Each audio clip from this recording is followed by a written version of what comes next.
merci de nous avoir rejoints dans Fil Éco. On commence tout de suite avec les grandes lignes de cette émission. Mardi, 180 cortèges défilaient dans toute la France pour s'opposer à la réforme des retraites. Nous avons suivi des syndicalistes yvelinois jusqu'à Paris. 3 ministres en visite dans les Yvelines ce lundi. Le gouvernement veut montrer que les contrats d'avenir sont une mesure qui fonctionne. C'est la période des foires au vin, l'occasion de s'intéresser au marché du vin dans le département. Ce sera le dossier de la semaine. Et puis nous aborderons les difficultés dans le secteur du bâtiment. Notre invité Thierry Laureau, bonjour, vous êtes le président de la CAPEB 78, donc la Confédération de l'artisanat et des petites entreprises du bâtiment. Une mobilisation a lieu demain, vous nous expliquerez vos revendications. On vous retrouve donc tout à l'heure. On passe tout de suite à l'actualité économique de la semaine. Mardi, 13h au Technocentre. La réforme des retraites, c'était l'objet de la journée de mobilisation ce mardi 10 septembre. Nous avons retrouvé des syndicalistes yvelinois mobilisés, des images d'Élodie Moine. Mardi, 13h au Technocentre Renault à Guyancourt. Ces salariés s'apprêtent à rejoindre la capitale en bus. 4 syndicats ont lancé une journée de mobilisation nationale contre la réforme des retraites et ces syndicalistes sont bien décidés à répondre à leur appel. 14h30, le début du cortège est parti, mais nos syndicalistes se retrouvent bloqués dans les bouchons. En fait, on va descendre pour rejoindre la manifestation à pied très prochainement, puisqu'en fait là ça avance plus, et ça n'a plus beaucoup d'intérêt de rester dans le car. Un peu de marche à pied et voici Bernard et ses collègues sur la place de la République.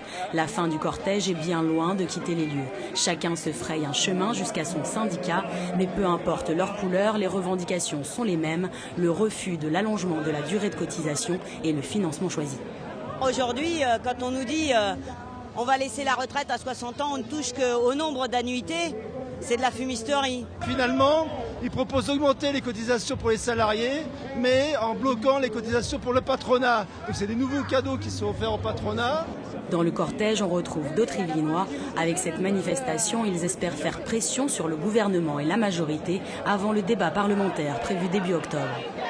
La loi, on se doute qu'elle va passer dans la mécanique qu'on est actuellement, mais c'est vrai que nous, ce prolongement du nombre de trimestres, on ne peut pas l'accepter. Parce que de toute manière, il y a déjà 2 réformes en cours actuellement, c'est la 3e, on nous dit toujours c'est la dernière, et on se rend compte que tous les 2 ou 3 ans, on en remet une couche et on recule toujours l'âge de départ.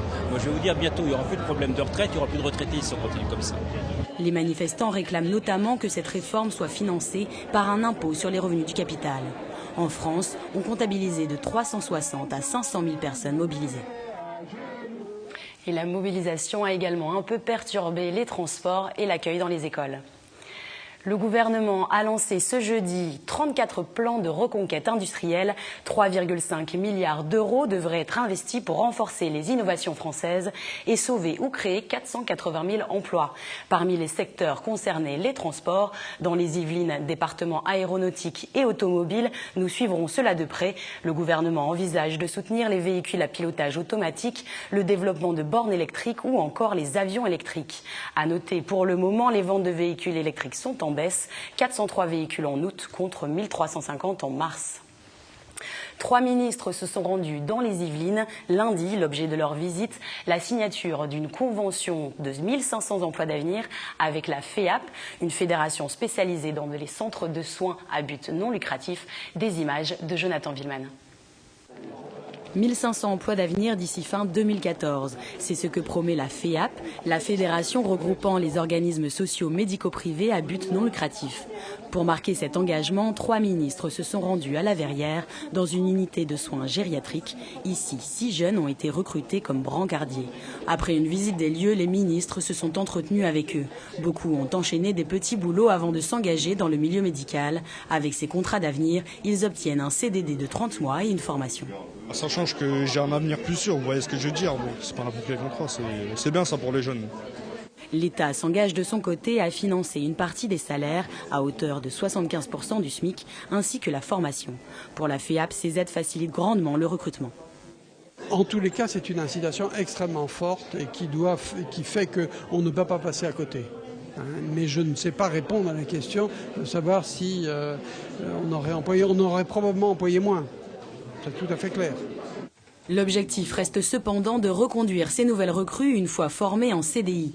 Pour le gouvernement, cette mesure est une des clés pour contrer le chômage des jeunes et les objectifs devraient être atteints.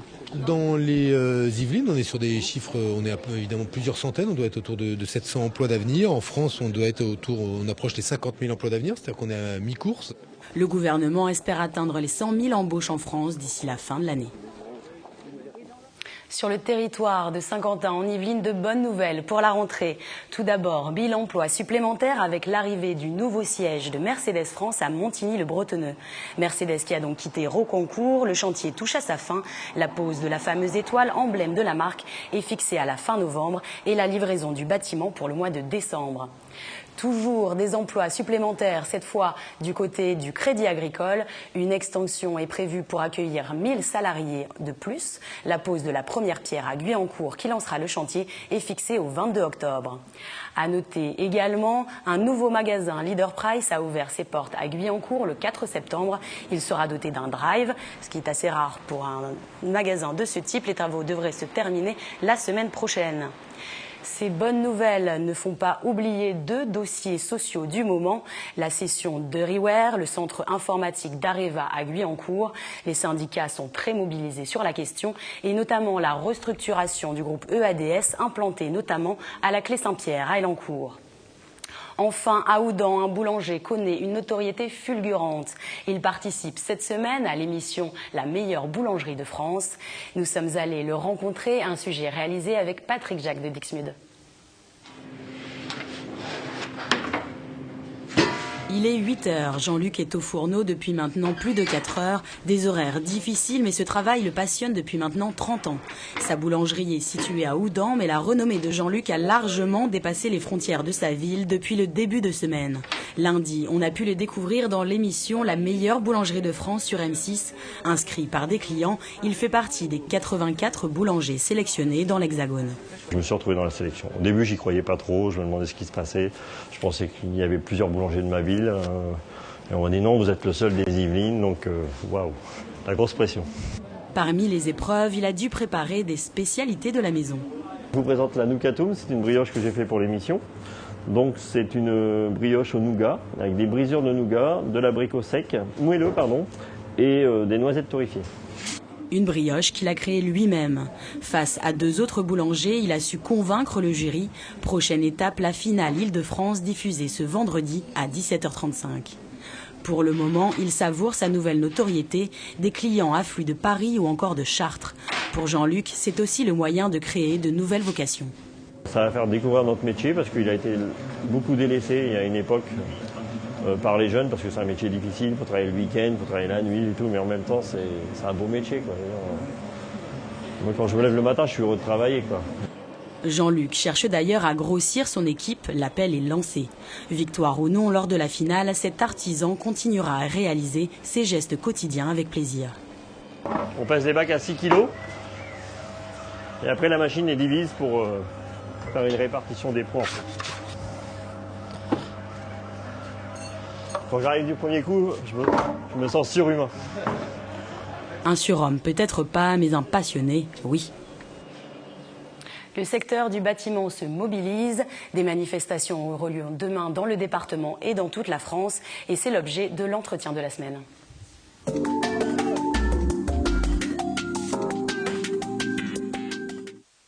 Thierry Leroux, bonjour. Bonjour. Vous êtes le président Yvelines de la CAPEB, la Confédération de l'artisanat et des petites entreprises du bâtiment. Alors la CAPEB lance demain une journée de mobilisation pour alerter les pouvoirs publics sur les difficultés de votre secteur. Alors justement, quelles sont ces difficultés ? Eh bien, nous avons déjà alerté le gouvernement depuis le début de l'année. Ce n'est pas notre première manifestation. Vous aviez une mobilisation le 18 janvier. Voilà, tout à fait. Pendant laquelle nos élus nous ont affirmé avoir entendu nos messages. Et malheureusement, nous sommes aux 2 tiers de l'année et on voit bien que les messages n'ont pas été compris. Alors justement, ces messages, quels sont-ils ? Alors, une grande revendication, c'est la TVA qui doit augmenter le 1er janvier 2014 pour passer de 7 à 10%. Elle était à 5,5%, elle est passée à 7, maintenant à 10. Au 1er janvier 2015, que va-t-il en être ? On sait très bien nous artisans depuis des années, que l'augmentation de la TVA, c'est une incitation au travail au noir. Hein, les clients, leur pouvoir d'achat va diminuer. C'est 3% de pouvoir d'achat en moins. Donc l'incitation va être... Quand il y a eu la baisse de 19,6 à 5,5, il y avait vraiment eu une différence. On avait eu... Tout à fait. D'ailleurs, tout le monde l'a reconnu 2-3 ans après, que ce soit les directeurs de services fiscaux ou même les ministres, que la baisse de TVA de 19,6 à 5,5 n'avait quasiment rien coûté à l'État. Parce qu'on avait éradiqué une grosse partie du travail au noir. Pour 5%, le client ne prend pas le risque de prendre une entreprise avec laquelle elle n'a pas de facture, pas de garantie. Donc ça avait été, en plus les chiffres d'affaires du coup des entreprises ont augmenté, donc de l'impôt sur les sociétés. Tout ça a couvert quasiment l'intégralité des 14-15% de baisse de TVA, avec la création de 50 000 emplois. Aujourd'hui, on a perdu 10 000 emplois en 2012. On prévoit d'en perdre 20 000 en 2013. C'est pas aussi dû à la conjoncture économique finalement ? Probablement, mais cette augmentation de TVA va continuer, même s'il y a une légère reprise d'activité, va continuer à faire diminuer le nombre de salariés. Un autre point, je pense, c'est la concurrence finalement, notamment avec l'auto-entrepreneuriat. Alors, on a deux types de concurrence, effectivement. L'auto-entrepreneuriat. Si vous me permettez, j'aimerais lever une méprise sur la position de la CAPEB vis-à-vis de l'auto-entrepreneur qui se sent un peu persécuté par nos propos. La CAPEB a toujours été assez virulent avec ce statut. Tout à fait, mais avec le statut, pas avec l'auto-entrepreneur. Entreprendre, nous sommes des entrepreneurs, nous sommes favorables à 200%. Mais c'est le statut qui nous gêne, parce qu'il est totalement injuste par rapport à celui de nos entreprises et par rapport à nos charges, notre pression fiscale et sociale. Voilà, parce que des charges en moins. Voilà. Finalement, on le sait, finalement, les auto-entrepreneurs ont un chiffre d'affaires très faible. Est-ce qu'ils vous font vraiment de la concurrence ? Oui, tout à fait. Dans le bâtiment, c'est 90 000 entreprises, auto-entrepreneurs dans le bâtiment, qui réalisent du chiffre d'affaires. Ce sont des auto-entrepreneurs qui sont malheureusement dans des situations précaires, mais qui, en attendant, enlèvent du travail à des entreprises qui, eux, ont des salariés qui, aujourd'hui, avaient des situations pérennes et qu'on se retrouve à être obligé de licencier parce que la quantité de travail, elle, n'augmente pas. On augmente le nombre d'entrepreneurs, mais pas... La solution, ce serait du coup de supprimer ce statut pour votre secteur ? C'est la solution ? Alors, pour nous, ça serait la solution, d'une part d'un point de vue économique, et ensuite parce que le bâtiment a quand même des contraintes très particulières en termes de sécurité et de formation. Une installation électrique, c'est dangereux pour l'installateur, pour le client. Il faut que ça soit réalisé dans des conditions vraiment très bonnes. Et on n'est pas sûr que les auto-entrepreneurs soient tous forcément électriciens quand ils réalisent ce genre d'installation. Et puis je pourrais vous citer la même chose pour le gaz, pour la couverture, avec une nécessité dans le bâtiment d'avoir des assurances quand même pour le client. Assurance responsabilité civile, assurance décennale. Et je peux vous dire que pour les avoir rencontrés, je pense que 98% des auto-entrepreneurs dans le bâtiment n'ont pas ces assurances. Ce sont des assurances qui coûtent très cher. Avec le chiffre d'affaires que les auto-entrepreneurs déclarent, ils ne peuvent pas se payer une assurance décennale. Qu'en est-il sinon de la limitation dans le temps finalement de ce statut ? Eh bien, alors ça serait éventuellement une négociation à avoir. Une limitation dans le temps, 1 an maximum. Je pense qu'en 1 an, on se rend compte si on est capable de gagner sa vie, de générer un chiffre d'affaires suffisant et de passer le cap pour devenir une entreprise traditionnelle. Ça serait amplement suffisant. 3 ans, c'est beaucoup trop long. Alors justement sur ce point, on avait reçu en fait une auto-entrepreneuse, une ancienne auto-entrepreneuse qui a monté sa propre entreprise. On l'avait reçue en juin dernier sur ce sujet de l'auto-entrepreneuriat. Je vous propose d'écouter son retour d'expérience, puis on reviendra dessus juste après. Le statut d'auto-entrepreneur ne convient pas à toutes les activités. En tant qu'éditeur, j'ai des frais importants d'imprimeur, de salon, de déplacement, etc. Donc je ne pouvais pas les déduire, donc c'était faussé. Alors c'est un statut que j'ai apprécié parce qu'il permet effectivement de tester une action en toute sécurité. J'ai apprécié aussi que le seuil au-delà duquel on doit basculer en entreprise à l'époque était assez élevé, donc ça me donnait quand même une certaine sécurité. Mais c'est automatiquement que j'ai basculé en entreprise parce que fiscalement ça ne me convenait pas. Donc j'ai bien entendu ce qui a été dit de part et d'autre, mais je suis persuadée que dans le cas d'un artisan, quand il commence vraiment à se développer de lui-même, il va changer de statut parce que l'auto-entrepreneuriat n'est pas très protecteur non plus au niveau social. Donc bon, voilà, c'est mon expérience, mais je n'ajouterai... Sur une limitation dans le temps, quel est votre avis? Je pense qu'elle se fait tout naturellement. Elle se fait tout naturellement, mais en France, on étouffe déjà avec un carcan de réglementation, de législation. Pour une fois qu'on avait un espace de liberté, il ne faudrait peut-être pas le sucrer trop vite. Donc on l'entend, pour elle, en fait, finalement, la limitation se fait automatiquement. Et il y a aussi, finalement, des droits que les auto-entrepreneurs n'ont pas. Oui, tout à fait. C'est l'exemple type, si vous voulez, de la bonne utilisation du statut de l'auto-entrepreneur. C'est de dire, voilà, je ne me rends pas compte de la viabilité de mon idée, je la teste, mais voilà, très rapidement, je me rends compte que ça fonctionne, et dans ce cas-là, effectivement, je passe dans un statut traditionnel. Donc il faudrait finalement obliger tout le monde à... par cette limitation dans le temps, finalement, voilà, à passer directement en entreprise. Voilà, alors, on revient sur un petit peu donc, ce que vous voulez proposer. Donc, une baisse de la TVA. Vous allez plus loin, finalement, que refuser la hausse de la TVA à 10% en janvier prochain. Vous voulez qu'elle revienne à son ancien taux. À 5%, tout à fait, pour tous les travaux de rénovation du bâtiment. C'était une TVA qui convenait à tout le monde, qui nous convenait, qui convenait à nos clients, qui évitait effectivement... le conserver. Et une autre proposition, peut-être, la libération du foncier ? Alors absolument. Nous souhaiterions que, alors là, bon, c'est peut-être des lois, mais aussi les communes, augmentent les coefficients d'occupation des sols, par exemple, de façon à ce que des particuliers qui ne peuvent pas... obtiennent plus d'autorisation de travaux. Qui ne peuvent pas déménager ou racheter plus grand en région parisienne, le foncier est très cher.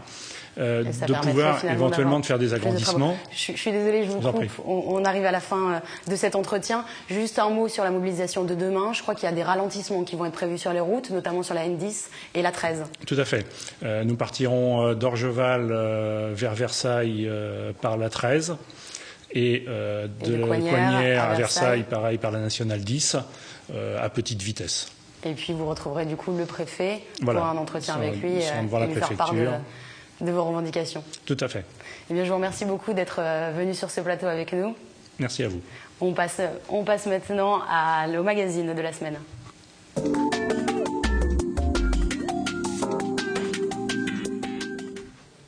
Vous l'aurez remarqué, c'est la période des foires au vin. Nous nous sommes donc intéressés au marché du vin dans le département.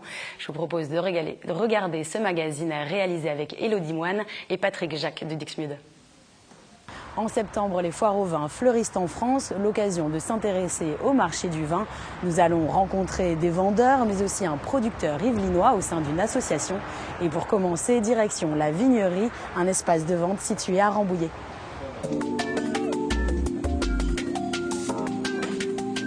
Les premières foires au vin ont vu le jour en supermarché il y a 40 ans. Depuis, c'est devenu une tradition. Selon un sondage pour le magazine LSA, 2 Français sur 3 ont l'intention de participer à une foire cette année. Pour la Vignerie, c'est évidemment un rendez-vous à ne pas manquer. Yves-Louis Jacob, vous êtes responsable de la Vignerie. C'est ce mois-ci la foire au vin. Alors c'est quoi le concept? C'est une grande braderie? Oui, tout à fait. C'est une mise en avant essentiellement de la région Bordeaux sur le millésime de sortie 2011 et 2010 avec des promotions et des prix plus attractifs que le reste de l'année. Ici, pas d'espace aménagé pour l'occasion. La Vignerie repose sur un concept particulier entre l'hypermarché et le caviste. De gros volumes d'achat, mais une sélection et une vente par des sommeliers. Voilà pour madame. Au niveau de la vignerie, vous avez su vous développer, vous avez 8 magasins en France. Comment vous expliquez cette réussite finalement? On a les avantages du caviste avec la présence de sommeliers qui sont là pour guider les clients en magasin. Et puis pour le côté grande distribution, on a un large choix et surtout des prix qui sont attractifs. Pour les autres espaces de vente, donc, que ce soit cave indépendante ou hyper, est-ce que le secteur se porte également aussi bien? Je pense que c'est un secteur qui est quand même assez difficile, notamment pour les cavistes indépendants où beaucoup de petits cavistes de quartier ferment régulièrement. En grande distribution, je pense que c'est un marché qui est quand même plus difficile qu'auparavant, du fait que les prix ont beaucoup flambé sur des millésimes de sortie comme 2009 et 2010. Comment ça s'explique? Ça a été 2 très beaux millésimes, 2009-2010, où les prix ont flambé et les gens ont donc tendance à acheter peut-être un peu moins du fait de l'augmentation des prix. Même si les chiffres d'affaires ont été moins importants l'année dernière dans les supermarchés, les magasins Leclerc y ont réalisé 12,2% des ventes annuelles du rayon vin, Auchan 15%.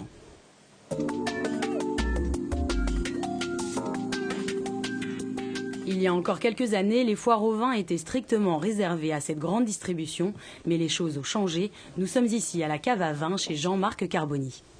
C'est la période des foires au vin, ça a été inventé dans les années 70 par les hypermarchés. Les cavistes indépendants s'y mettent petit à petit. Oui. Quelle est votre position par rapport à ça? Nous, en fait, on en profite également aujourd'hui. Ça a démarré par la vente de grands Bordeaux, des grands crus classés, il y avait des choses intéressantes. Aujourd'hui, ça commence à l'être un peu moins, mais nous, on en profite, les cavistes, pour faire également des foires au vin.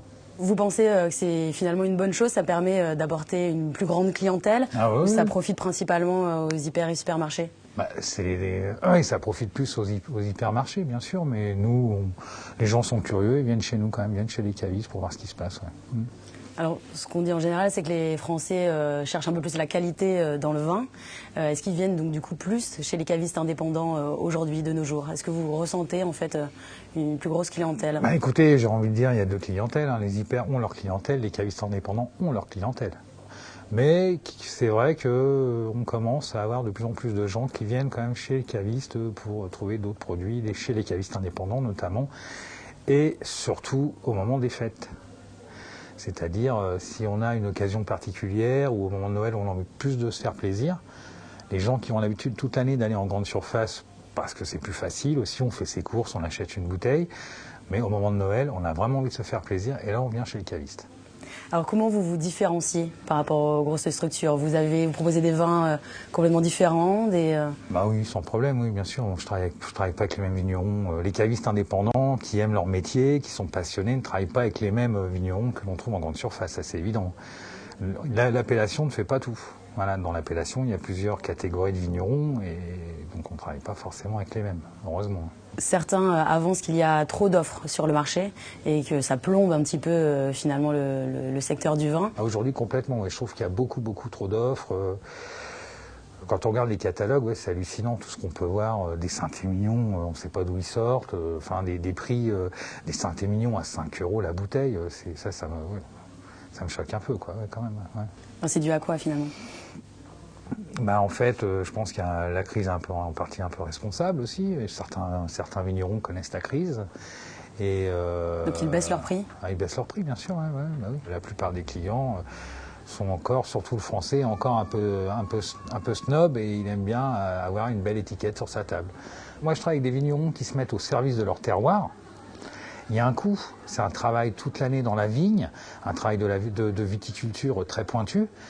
Et tout ça, ça a un coût et on ne peut pas sortir ça à 5 €. Si on n'a pas la qualité d'un Saint-Émilion à ce prix-là, c'est pas possible.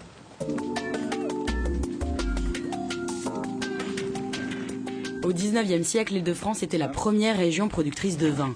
Aujourd'hui, il ne reste plus qu'une vigne commerciale à Suresnes. Dans les Yvelines, on ne compte que quelques vignes municipales ou associatives, comme celle de Saint-Arnoux. Elle a été plantée il y a près de 10 ans par Gérald de Vuarnesson et d'autres amoureux des vignobles. La municipalité nous a prêté ce terrain qui est orienté sud, donc l'idéal, légèrement en pente pour l'écoulement des eaux. Et nous avons planté 1260 pieds de chardonnay. Chaque semaine, des bénévoles de son association se relaient pour entretenir ces 2000 mètres carrés. Gérald aurait bien aimé pouvoir planter plus de pieds, mais la réglementation est assez stricte. Difficile donc d'imaginer un retour du vin d'Île-de-France. Et les restrictions législatives ne sont pas l'unique problème. on manque un peu de soleil quand même. Et puis il faut que le terrain soit propice. Là, il a fallu beaucoup amender le terrain pour qu'il puisse recevoir le cépage chardonnay que nous avons planté. Et donc on ne peut pas faire de rouge, parce qu'il n'y a pas assez de soleil, le terrain n'est pas assez calcaire, donc on a privilégié le cépage chardonnay. Du blanc sec donc, et si l'année dernière le raisin a été attaqué, cette année s'annonce différente. Si le temps continue comme ça, pas trop pluvieux, du soleil surtout là, pour que ça sèche, ça va être une belle récolte. Le printemps maussade a retardé la récolte, il faudra attendre fin octobre. À ce moment-là, les 150 adhérents de l'association se retrouveront dans la cour de la mairie pour presser le vin. Du pressoir, il coule directement dans la cave, ou plutôt dans les anciennes prisons de la ville. Donc voilà la cave. Le vin arrive par cette trappe pour atteindre les cuves, mais pour le déguster, il faudra attendre fin mai, début juin. Elle casse, elle se fend. Peu d'espoir donc de retrouver des bouteilles yvelinoises dans le commerce. Et puis on le rappelle bien évidemment, cela reste une boisson à consommer avec modération. On passe maintenant à l'agenda.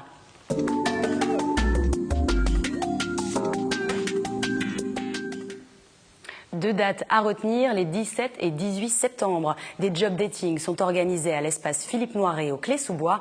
One Nation et ses enseignes recherchent 800 personnes. Les inscriptions sont à envoyer à recrutement@onenation.fr. C'est la fin de ce Fil Éco. Merci d'avoir été avec nous. Je vous retrouve la semaine prochaine pour un prochain numéro. Bonne soirée.